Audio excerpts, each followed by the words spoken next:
All right, good evening, everybody. A happy Tuesday to you all as the big melt continues. Got to 46 degrees today. We're wearing our spring colors, optimistically speaking. Felicia, Amy, and John. And Yes. yeah. Well, Amy, it kind of looks like you walked into the basement with that sweatshirt and said, paint the wall this color, too. It's a dress. It's a gray dress. I'm sorry, but it's pretty. It's great. I did put the earrings in and I thought, oh, this is spring. And I'm like, you know what? Bring it on. I'm ready. I'm ready. Spring inside my house, not so much outside. Totally with you. Hey, guys, let's get right to it. You know, Tiger Woods was alive and conscious when first responders pulled him out of a serious rollover crash this morning. Woods suffered multiple leg injuries and is in serious condition. The LA County Sheriff's Department wrapped up a press conference about 30 minutes ago. So here's what we know right now. There's no immediate evidence that he was impaired by any way. He was not able to stand on his own, but was apparently lucid and calm, the deputies do say. The responding officer says Tiger's seatbelt probably saved his life. A little bit more details on what we know right now. It sounds like, quoting some other sources, that Tiger left a hotel nearby angry. Might have gotten in a car and driving too fast. People reported that they could have been almost in an accident with Tiger Woods. So what it sounds like happened is he may have gotten distracted and hit the median and rolled over. That's not confirmed by any means. We know he was in surgery for quite some time today with compound fractures to his legs. They listed as serious conditions, most likely because in crashes like these, some injuries often take a while to find. Other organs could have been damaged they don't know about yet, so they're still watching that. But right now, it seems like he's obviously going to survive this crash, but we don't know the extent of the injuries other than the leg injury. So we're waiting for some more details. The car got pulled out really late this afternoon. So a lot of investigation still ongoing, very few details being released. I had a lump in my throat when I heard about this, and it reminded me of the Kobe Bryant news 13 months ago. Thankfully, it seems not life-threatening. We'll have to wait and see, obviously, about his career, which has gone under somewhat of a resurgence, but that's obviously secondary to his life. Thank goodness for that. Yeah, certainly. We are hoping he'll be okay. So here's some more news. The lakefront is finally reopening, along with more playgrounds and indoor pools. This is all because we hit a 3.4% positivity rate, which is the lowest that Chicago has been since the outbreak began 11 months ago. So all of this just in time for spring. And John, I have to, give you a little credit here because I harped on you yesterday. This is a cause for celebration. We can mourn the lives lost and celebrate at the same time. We can walk and chew gum at the same time. So I have to give you some of that credit just because reading this news, it does give you hope. We have all been through a lot. Thank goodness for the people who are still here. We have a lot to look forward to as well. I wish I could celebrate. I'm still peeved that this was all closed in the first place. I think it was the worst decision they've made in this whole thing and trying to arranging what could be closed or open. People were breaking the rules anyways. People should have been encouraged at all times to be outside and be enjoying so I'm glad it's there now. So I guess I'll say that. Well, I will say I'm glad it's there now too, but I also disagree with you, John, on your previous statement, because if you saw what happened in Florida, people gathered on beaches along lakefronts, their ocean fronts, in mass quantities, really close together, and we're not adhering to any mask regulations. So I thought what she did was very smart, but this is a great milestone that's turned over, and I think people need to be able to be outside and be doing things, and so it's wonderful to get back to that point in this journey. Yeah, see, you're right, John, about the people who were still taking it seriously and trying to social distance. It was the other folks, which is the reason why she had to close it. But I think the majority of people were following the rules. But hey, we're here now. Let's move on. Yes, yes, there you go. 100%. All right. State Rep Marcus Evans says he knows how to curb the rise in carjacking, ban the sale of Grand Theft Auto. You know, the video game. Evans says the video game makes carjacking seem normal to teens. So he wants to amend the 2012 Illinois law that prevents kids from purchasing some games, including that one. 1,400 carjackings reported in 2020, 218 reported in Chicago just in January. So what do you think? Is this going to be the thing that's, staves off all these carjackings? I 100% agree with this. I am I'm a hawk parent about video games, and my son hates it, but I do think that they are damaging our children to some degree.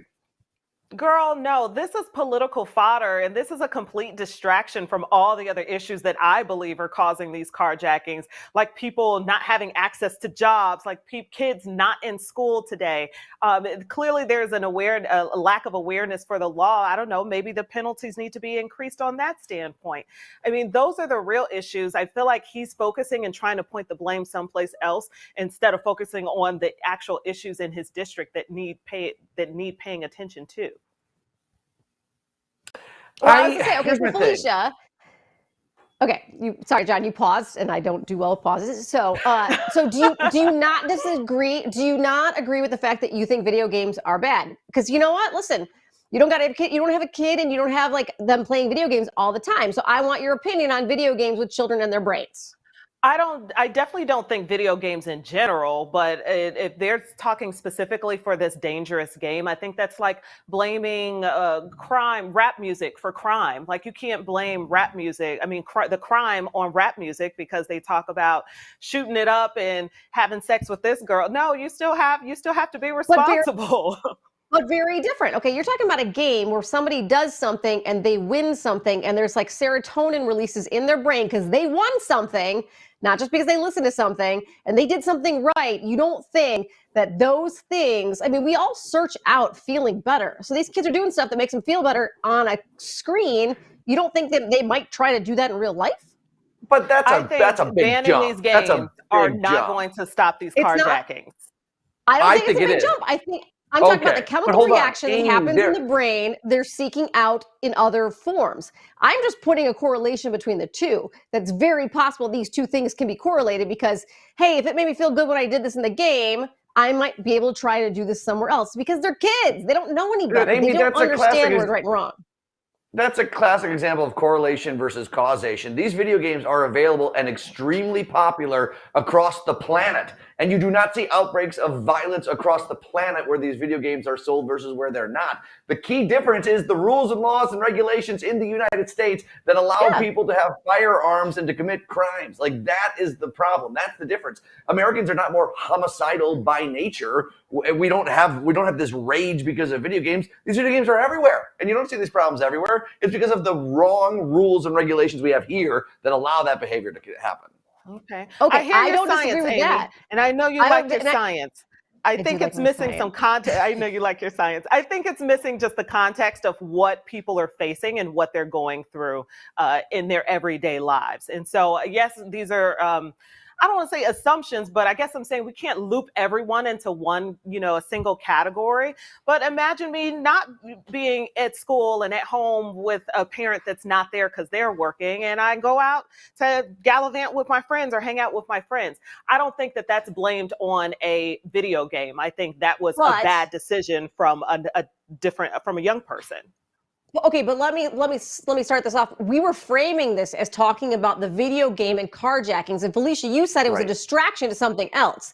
So my response was based on the topic that was video games and carjackings, not necessarily all the other social issues that we need to address, because I 100% agree there are thousands of others, but you took it elsewhere, and I was focusing insularly on that actual issue. I don't think you can focus on that without focusing on the other issues, though. Like that's my point. At some point, you have to be able to do both. If he's pointing the finger at video games as the reason why these carjackings are happening and completely ignoring all the other contextual issues. You said he's completely ignoring. This is one issue. You're saying he's ignoring. This is one issue. It's not. We're not talking about all the world problems in one basket. I think he could be talking about something else right now, and he's not talking about that. He's choosing to talk about video games. That's what I think the mistake is. So you're prioritizing it differently than he is. That's all it is. That's what I think. Yeah, I kind of feel like this is a cop-out in a way of just saying that this is part of the problem. Now, if it's an eloquent approach of like, this is one part, gun control access is another part, poverty, income inequality, systemic racism in certain neighborhoods and available opportunities for jobs is another place, okay, then we can have that broader conversation. But let's have that broader conversation then. Let's not just start sticking some things there because it makes us feel better. I agree. Nah. I agree. Amy disagrees, and I'm just staying quiet. I agree. I know, I agree with all of that. I was just talking about the one issue, and that was it. Yeah. So that's all I'm saying. I'm going back out. Okay. All right, we'll be back after this. Plenty more coming up on the Jam.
A year ago, working from home in your jammies might have seemed like a dream day. Now you're working from home, and many of us are going stir crazy, and it could be damaging companies. Neil Becker is the Chief Marketing Officer from Behavox, is here with a fascinating new study.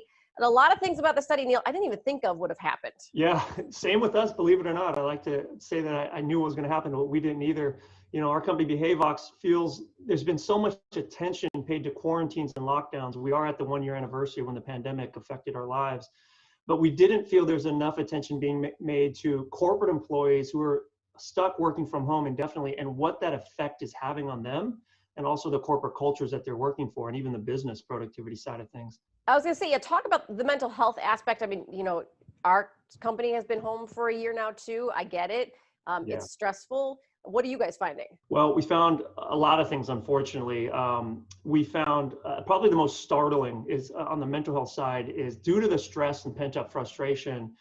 There are increasing rates of suicide that we're seeing. Now we did this in the US as well as Canada and the UK. So 3,000 people total who are corporate white collar workers. And just to put a number behind it, we're seeing about 4%. That's 2 out of 50 people, 1 out of 25 saying, I know of someone who is either showing suicidal tendencies or has tried to commit suicide. Wow. And this is just people who know it in the past 10 or 11 months when the pandemic started. So those are pretty egregious numbers if I'm an HR person or a manager or an employee for that matter. Yeah. And, you know, I think a lot of us can kind of understand the mental health behind this and the mental health problems behind it. But you guys found some really things that could affect companies too that I was kind of surprised by.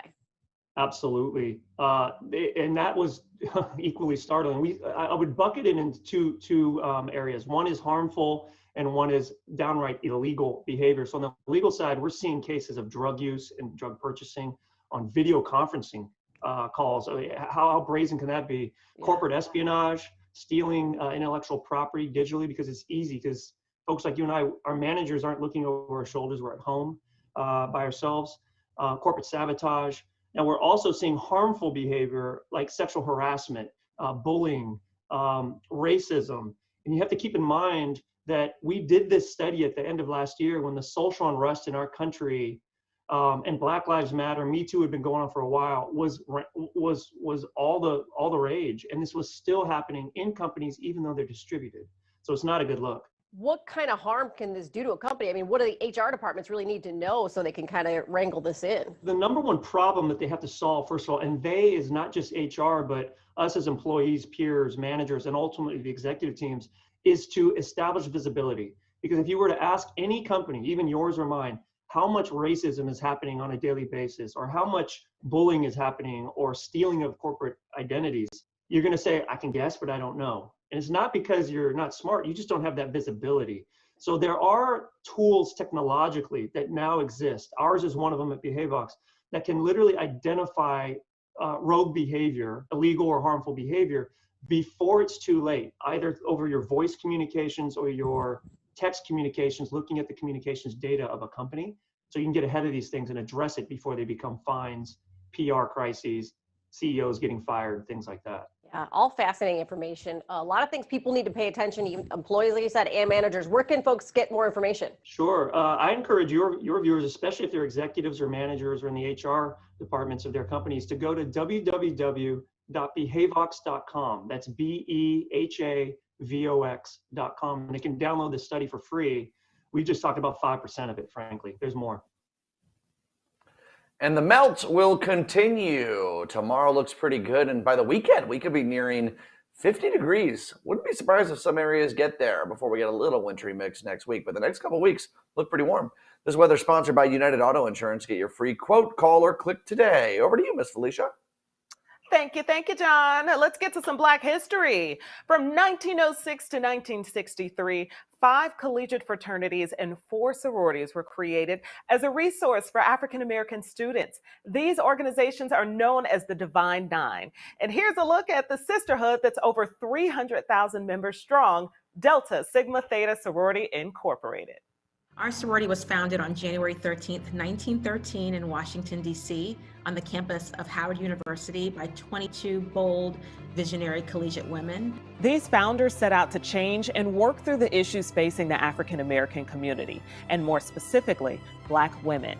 One of the very first major social action events that the sorority participated in back when we were founded was the suffrage march. And that is something that, it was something that our founders envisioned. It was something that our founders wanted to do. They paved the way for us to continue to do that. And even up to present day, we are still very focused on social action issues. Delta Sigma Theta Sorority Incorporated has a number of notable members, from Barbara Jordan, the first Black woman in Congress, to Shirley Chisholm, the first Black woman to run for a major party for president, to Congresswoman Marcia Fudge, who served as a past president of Delta Sigma Theta. But she is also currently getting ready to be sworn in as the Secretary of Housing and Urban Development. And that is the image that our founders had in mind. We know that that was what they thought about back then, and that is what we are continuing to do up until today. It's a proud expression of Black culture and pride, a legacy of sisterhood, hard work, and community change that members are working hard to ensure another 100 years of fortitude. But what I want to continue to do is continue to raise little girls up and young men as well, and allow them to know that their voice is only as strong as they allow it to be. That they have to constantly be out there and empower others, and that when they get to success, they must turn around and bring others with them. And as long as we continue to see that, continue to be in our communities, continue to make that change and empower youth, that we'll be okay. And I think that Delta Sigma Theta will continue to do that over the next 100 years.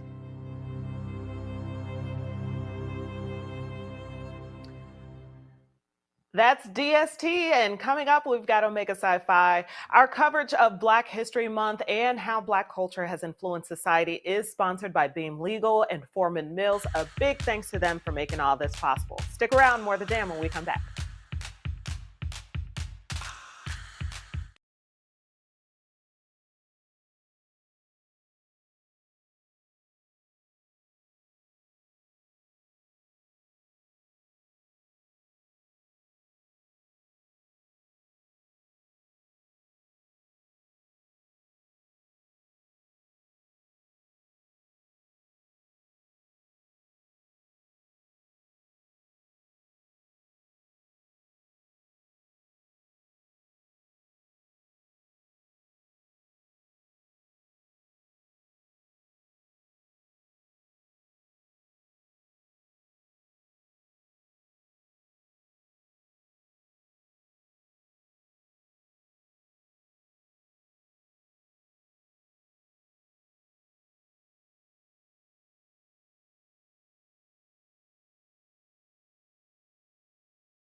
We got a new superhero show in the Arrowverse for you to get your hands on. The Man of Steel himself with his own show, Superman and Lois, premieres tonight on the CW. And the show heads back to Smallville, but that's where the similarities actually end. This time the two are battling not just villains, but also family life. And I got a chance to talk with the stars, Tyler Hoechlin and Elizabeth Tulick, to take a look. The world will always need Superman. Right now, this family needs you more. So what does it mean to you both to personally be playing Superman and Lois? Does it carry a lot of weight to get these iconic characters right? You know, we get asked that question a lot, and it's not so much that it's like daunting or intimidating. It's more the fact that we take it really seriously, and we have a lot of respect for the characters and why they have remained so appealing and so iconic for as long as they have. You know, Superman and Lois were introduced in Action Comics #1 in 1938. And since then, they've remained really cool and appealing. And I mean, I've said this a million times, Superman is like, doesn't get that much cooler. You know, his new suit is so cool. And when he walks onto set, as many times as I've shot with him in the super suit, I'm still just... It's more fun for me to watch people like look at the suit. It's kind of always like you can't appreciate the view from where the view is. Like you've got to be a little bit removed from it. So, you know, like wearing it, it's great. I more than anything, like I love, especially anytime we've been, you know, shooting downtown or something, like there's little kids around, you know, it's great. They have no idea who I am. And I love that. It's so awesome because you just go over and for them for a minute, like it's just Superman in front of them. So that's a really cool thing to take away from it. And it's, yeah, it's been a privilege. I'm very like honored to do it. All right, the epic 2-hour premiere event begins tonight, 7 p.m. on our sister station, CW26. You do not want to miss it. It's pretty good. I've seen it already. Krista Green, over to you. Can't wait. Thanks, Brandon. All right, everybody, here are some celebrity headlines that you need to know. And first up, shocker from the NFL and Hollywood. Shailene Woodley confirmed her engagement to Packer quarterback Aaron Rodgers. Now, the pair started secretly dating during the pandemic. I can relate. She also mentioned she didn't grow up with sports and has never been to a football game. Not into sports. I can also relate. But sis, you are engaged to him. We got to work on that somewhere, okay? Up next, it's not you, it's me. That's what Chrissy Teigen politely tweeted after asking President Joe Biden to unfollow her. The woman just wants to swear again, and she doesn't want the president to see it. Can't blame her. And Mandy Moore is a mom. The actress welcomed a baby boy named August, but they're calling him Gus for short. Super cute. So follow us on social media at the show for more. We will be right back after this.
Well, like a minute and a half, chat teas, right? Okay. What to talk about? Anyone got something? It was warm out today. Lane? Oh, let's do the Bulls. Mention the Bulls All-Star here right now. Oh, yeah. Let's do it. Hey, Pope, big news for the Bulls. Yeah, Zach LaVine, our main star for the Bulls, got his first All-Star selection and the first one for the Bulls in 4 years, which is pretty awesome. He made the All-Star reserves. He actually has the second highest career scoring night in Bulls history. Here's the thing. Really? Michael Jordan has Really? number 1 through 30. I love when you have to read that stat, Brandon. Yes, Now, who had that that's 1 through 30 again? That was the GOAT, was that? It was the GOAT of Chicago basketball. Yes. Oh, Michael Jordan. no, you're not gonna add that in there like that. We know where you live, Brandon. Yeah. It's Somewhere well where he established, pretends it's I the feel. Gold Coast. Somewhere he pretends it's the Gold Coast. Hey, really quickly, also, I know Washington, their football team name, they've been like waiting on this. They weren't the old name last year, but they're not going to be the new name for another year. What do you think of the wait? Pope, what are we waiting for here? Come on.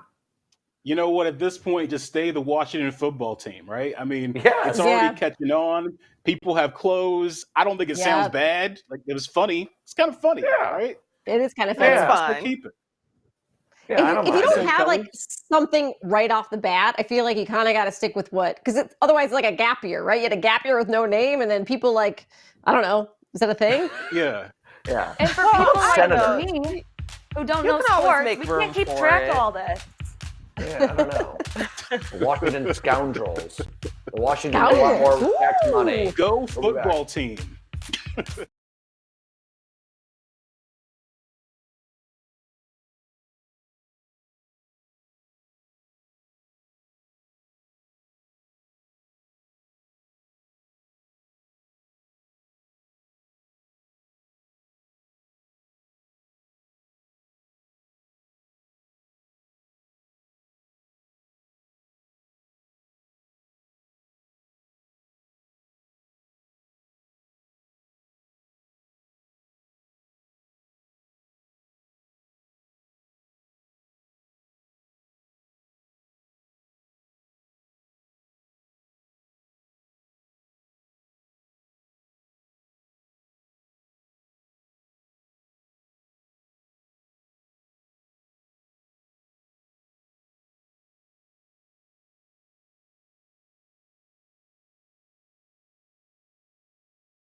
All right, welcome back to the Jam, everyone. Tuesday night, John Hanson, Amy Rutledge, Felisa Lawrence. We are the players. Let's get to the game. Lawrence. Yeah. I really thought I had something spiffy and good there, and I butchered that. Yeah. Well, it could have gone worse, so I'll take that. Okay, let's get into it. Chicago in 60. Chicago is number one for a lot of things. Unfortunately, we ranked number one for corruption again. The new study is based on 2019 public corruption statistics published by the DOJ. Just so you know, the number is 32. There were 32 corruption convictions. If you're gonna get to 25, get to 32, be number one. You don't want to come in number 2 or number 3. Let's just get to the top. Yes. Right. Got to keep That's one way to reputation. look at it. Mhm. All It is. right. Lakeview artists have a chance to design the next official t-shirt for Wrigleyville. They're looking for designs that showcase why it's the best neighborhood to live, shop, dine, play, and stay. You can submit your design on the Lakeview East Chamber of Commerce website. And John, you already got your design in for Wrigleyville? Yeah, live, shop, dine, play, and stay. Well, we went to a baseball game once, and Enrique had to crawl himself up the stairs after we hit the bars. I want a shirt of him doing the crab walk up the stairs after a night in Wrigleyville. Yes. Yeah. Sounds like you did How the you do. Wrigleyville right. Yeah. Well, we live here, so. Yeah. And all you Instagram obsessed folk can head on over to the Wonder Museum at 1130 West Monroe. The exhibition will have more than 20 new installations and a 360-degree experience created by Chicago artist Santiago X, which I'm not sure who he is, but he sounds way cooler than I'll ever be. Just so you know, that exhibition reopens Friday. The tickets are online. Cool. Oh, look at our little Krista. Oh, is that all? So, That's awesome. Yeah, this is the old one. This is clearly Krista approved, so we definitely need to get there. Yeah, for sure. Okay, and I've been waiting to talk about this. Jamal Cole of My Block, My Hood, My City. He's been on the jam several times. He has filed to run against Congressman Bobby Rush. The House seat represents Illinois' 1st district, which includes several Southside neighborhoods and Southwest suburbs. Rush has held the seat since 1993. The next election is November 2022, so mark your calendars. November 2022. So I am in Congressman Rush's district, and I think this is so interesting. I absolutely love Congressman Rush. I have voted for him. I wish I could vote another 30 years for the man. Unfortunately, that's just not how things work. It's not humanly possible. And I love Jamal Cole. You know, I think that we have to do a better job of passing the torch. We have all these greats in society and in specifically the Black community. I think we have to do a much better job of passing the torch. I think it's irresponsible for Congressman Rush to hold on to that seat and not do something or put something in place to set up, because it's all about the constituency. It's all about the voters. Like, so if he leaves or if he is not able to serve in full capacity, we know he's of a particular age and he's had some recent health issues. If he's not able to complete that, then what are we left with as voters? So I think it's worth something to look into for sure. Little ageist there, Felicia. Everyone hates how politicians keep on doing it in their 70s and 80s, but then everyone loves their local guy. So that's a tough race for Jamal Cole to beat him in a primary for sure. It is, but Felicia, I am with you. We need to see some younger people kind of starting to get involved and take a bigger piece of the pie in terms of politics in the city of Chicago. I think this is a great step in doing that. I agree with you, though. It's hard. I mean, you're talking about Rush. That's a tough seat to take over, but maybe if they work together to make it a good transition and he grooms him, maybe that is a great marriage. As long as it ain't Gen Z taking over. Oh, ageism. Ageism. All right. Well, law enforcement are pointing fingers at law enforcement. That is how testimony went today on Capitol Hill as top security officials testified about the January 6th riot.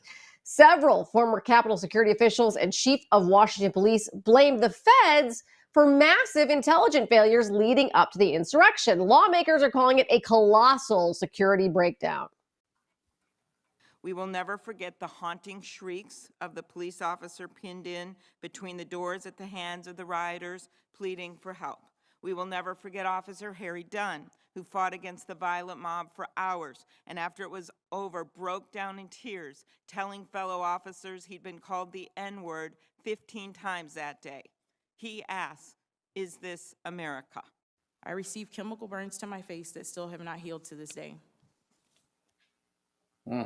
So it was really interesting to watch a lot of this today. What we learned is there was a piece of intelligence that made its way close to the authorities that needed it, but never actually to their hands, talking about how big this possibly could be and what it could possibly be. And I think that this is where the breakdown of communication went, because literally the night before the insurrection, it was in some of the federal officials local officials' hands, but never made it to the correct people. And so that's where the frustration lies. I found it interesting that Senators Ted Cruz and Josh Hawley were doing some questioning when perhaps they need to be on the witness stand being questioned for their role in furthering up a mob, saying that it was a stolen election. I just think that they should be on the other side of that thing for a little bit. Oh, bold statement there, John. Okay. Oh, I'm full of bold ones. Yeah. I love when you go bold.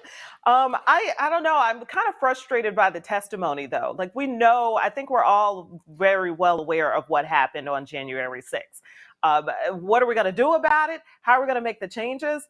I know that this is the process to get there and who we're going to hold accountable. But I mean, can we speed this up? We already know what happened. Yeah.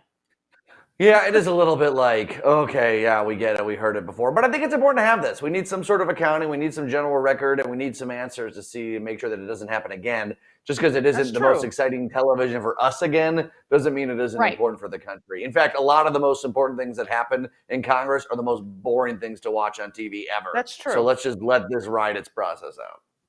Yeah, it needs to be on the record, not just in the media. Yeah. Yes. For sure. Yeah. All right, let's get Popper in here. Yeah. Yeah, why Brandon, not? big Let's story. do it. Yeah, big story ahead here. We're talking about keeping it 100. Vanessa Bryant, she's saying, hold up, wait a minute, to Meek Mill, a rapper, for a song lyric that references her late husband, Kobe Bryant. And it goes like this. If I ever lack, I'm going out with my chopper. It'd be another Kobe. That's a double entendre. Meek is talking about his chopper motorcycle.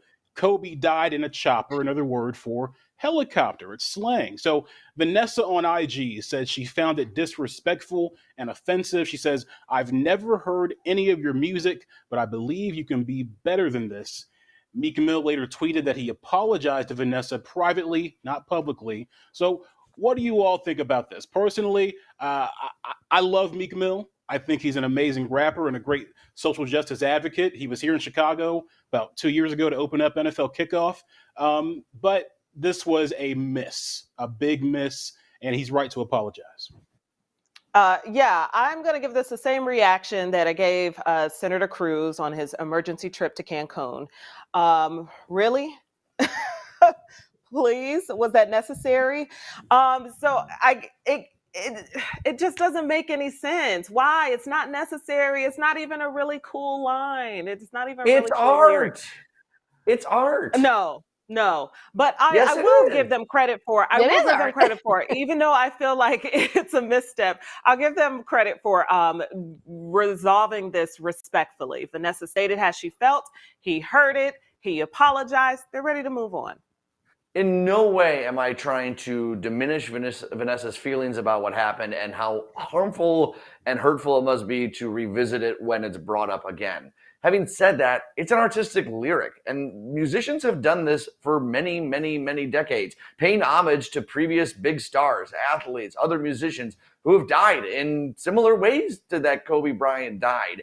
And I feel like to start censoring, not that she's censoring it, but to start saying, I'm offended by this or you're offended by that, it really takes away the whole genre. The whole genre is meant to push boundaries. All these artistic endeavors are meant to push boundaries.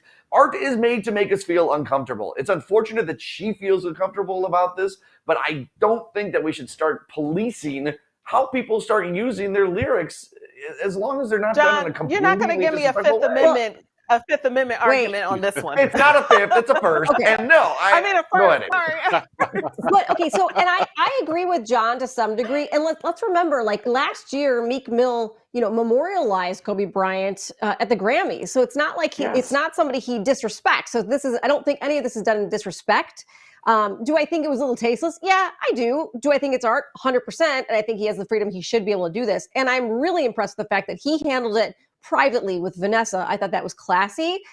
And I was glad that happened. Should he be canceled? And it feels like he's trying, like the Twitterverse and all the social media verses are trying to cancel him. But that's a little bit overboard for that, because you look at all the songs written about tragedy in this world and it happens. Yes. It might be a little too soon. And I was like, a little fast, buddy. A little soon. But again, art, do what you got to do. Yeah. And it's unfortunate. It was a horrible, horrible tragedy. And we're all aware of that. And Brandon, by the way, I'm glad you clarified the lyrics, because I thought it was Choppa. And when I looked it up, it was in reference to a gun. And I actually prefer the fact that it was a motorcycle, not a gun, because then I was like, oh, I don't like you bringing that in. I just want all of you guys to do like way more rap lyrics on this show. That's a segment waiting to happen. Well, What do we got we'll coming try up? to insert that in. Worth mentioning, Kobe Bryant was a big Meek Mill fan, both Philly boys. Coming up, more from the stars of Superman and Lois ahead of tonight's big 2-hour premiere of this epic show. Krista Green, what's next? Yeah, and Apple's making multiple upgrades to the iPhone, and one of them is already controversial. All the deets are coming up in my digital report, and as we had to break, here's your 3-day forecast sponsored by United Auto Insurance. Get your free quote, call or click today. We'll be right back.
Welcome back. Tonight, the Man of Steel makes his debut on CW26 in the new series Superman and Lois. Actors Tyler Hoechlin and Elizabeth Tulek share the details on tonight's premiere and how this show is going to look unlike anything you've seen before. It should feel like a movie. It's 90 minutes of the pilot episode, which was basically so good. They were like, we shouldn't edit it down to an hour. Let's just give them 90 minutes to air it. And then it's a half an hour of interviews about the legacy of Hope. The way we are shot is really different from other shows. We're shot in widescreen with anamorphic lenses. It should feel more cinematic, more like a traditional theater experience. And, you know, even the colors are very muted. We're seeing a version of Smallville, for example, that is a bit of a ghost town. It's not this bright, lively, thriving community. Jobs have dried up and gone away. People have moved away and they don't come back. And so it feels a little bit barren, but like barren in a beautiful way. Ooh. And of course, this is a pretty exciting night for TV and for superhero fans all over. Lois Lane, Superman back on the big screen, one of the most iconic duos of all time. So I thought we could have a little bit of a versus battle back and forth with our different iconic duos to see if y'all can come up with better reasons as to how your duos are better than Superman and Lois. So I'll explain why they're better. You're going to try to tell me why yours are better. Let's start with Amy. Who is your iconic duo? Kirk and Spock. Oh, boy. Okay, what's your argument? Oh, my argument is, okay, first of all, you have a half Vulcan, half human, and a half human, half alien. You've got one guy who's completely unemotionally attached but really aggressive. Then you got the other guy who's very logical, and they work together amazingly. They have been friends for eons. They've even been into multi-universes and saved the universes on both sides. So it wasn't just the place they lived. They went beyond time to save everyone. And Superman can't say that. That's interesting. I will say that Superman has something that Commander Kirk does not, and that is a lot of things, flight and, zapping people with your eyes. And on the other end, Spock, Lois has something he doesn't, and that is great journalistic skills and humanity. And humanity is what counts in 2021. All right, Amy really nerded out right there. All right. We did. Felicia, your pick. Yes, here we go. My pick is Barack Obama and Joe Biden.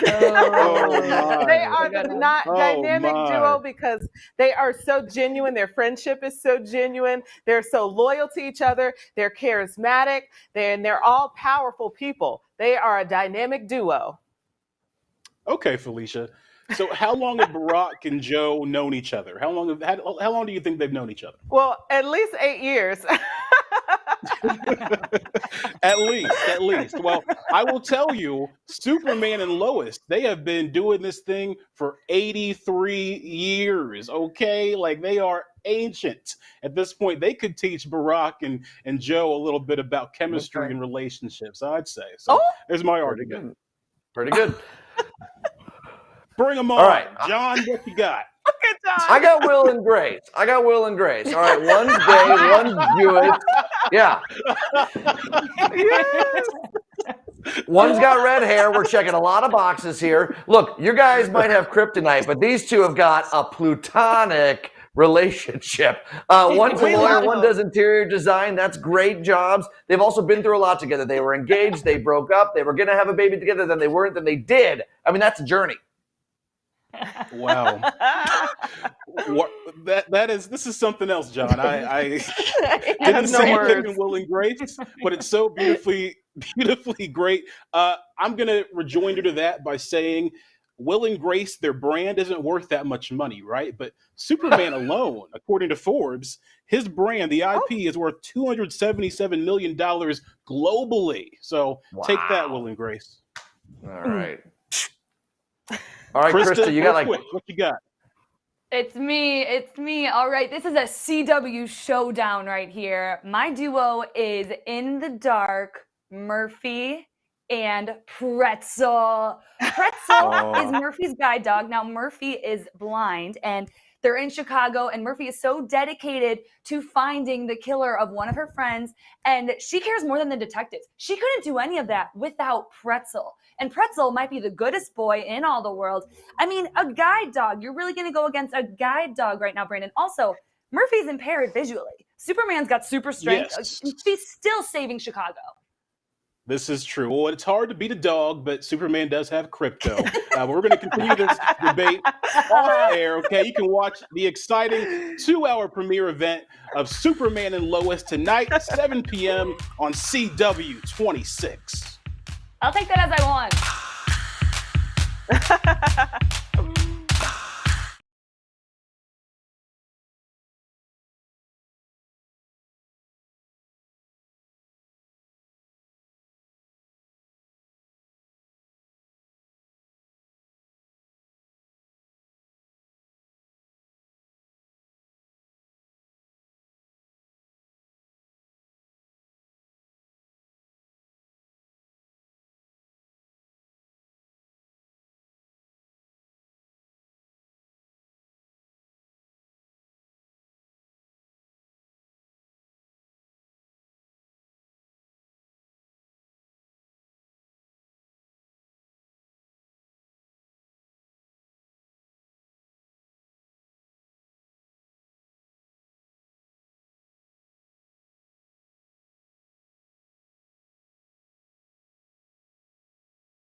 Well, in celebration of Black History Month, we've been introducing you to the men and women who make up the Divine Nine. Earlier, we learned about Delta Sigma Theta Sorority Incorporated. Now it's time to meet the men who started the Brotherhood of Omega Psi Phi Fraternity Incorporated. Omega Psi Phi Fraternity Incorporated was founded at Howard University on November 17, 1911. We have the distinction of being the very first Black Greek letter fraternity to be founded at a historically Black college or university. With a history of service and a motto that affirms friendship is essential to the soul, Omega men stand out. We have integrated ourselves in all walks of life, and we are born and bred leaders. And so when you see us, you see absolutely there's a leader. The four cardinal principles, manhood, scholarship, perseverance, and uplift, are exhibited through their work in the community. For us, all four of those are extremely important. And that's why when you see us out in a community, whether we're doing a food giveaway or mask giveaway, if you see us, we're doing voter registration drives, we're doing census count drives, whatever it is, we're doing it because of those four cardinal principles. With 700 chapters found all over the world, Omega men have solidified their purple and gold stamp on the world. Langston Hughes, the famous poet and activist, Tom Joyner, a giant in the radio broadcast industry, to Chicago's own Reverend Jesse Jackson. And the list goes on. I'm sure when our founders sat down and put their ideas on the table about creating our organization, they may not have envisioned us being as large as we are, having as big of an impact as we have. Just like we may not have envisioned how large we will be 100 and something years from now. But it is our goal is to make sure that our young men coming behind us are prepared to lead into the future.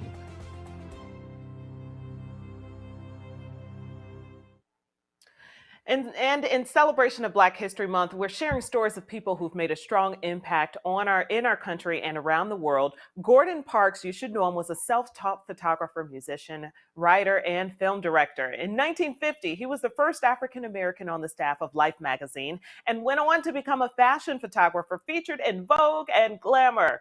He lived in Chicago for a period of time, learning about our landscape and the imagery of the city's South Side.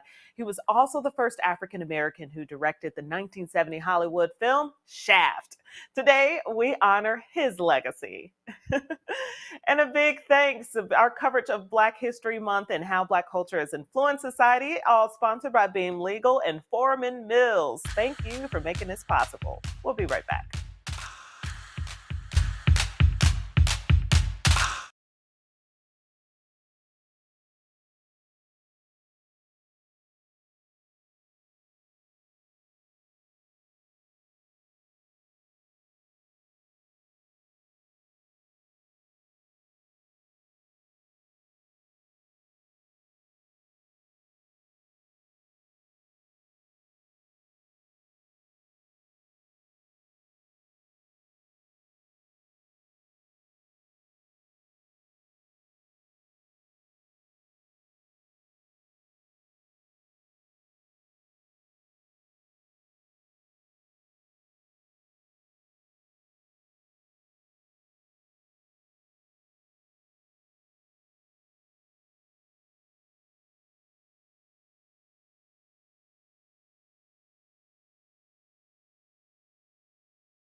Y'all, it feels like iPhone 12 just came out and we are already talking about iPhone 13. I mean, come on. Okay, but it's just some rumors. So Forbes reported these, so they're semi-legit, I think. I would say so. So portrait video, that's what I'm so excited about. It's rumored that that's finally happening. We are stoked, but we're not so stoked about the MagSafe controversy. So MagSafe is currently in the iPhone 12. These magnets can deactivate pacemakers when they're held close to your chest. So with the 13, MagSafe magnets may be getting stronger. So we're hoping that that rumor is proved false. Hopefully they can work on the design and get that better without that. Also on the design, it will not be changing. So overall, it'll pretty much look the same as the iPhone 12. This is what people were saying on Twitter. You know, you got your iPhone 12, you got your iPhone 13, you're opening it up in a box for your birthday, Christmas, whatever it may be. It's going to look exactly the same. Exactly how I feel. I just got the 12 after years of not having any upgrades. My gosh, but that pacemaker thing, that seems like a design flaw to me. That's a huge design flaw. Especially when they have those apps that do your like echocardiogram now, you know, it's weird. Yeah. I just iPhone look forward to the 25 brand. is going to be like $25,000. As long as those Pope selfies keep getting better and better, because Pope himself ain't. So the selfies got to keep going up. So. I age like fine wine. Come on. Got some We'll gray in the beard now. Bye, everybody. Bye, guys. Bye, y'all.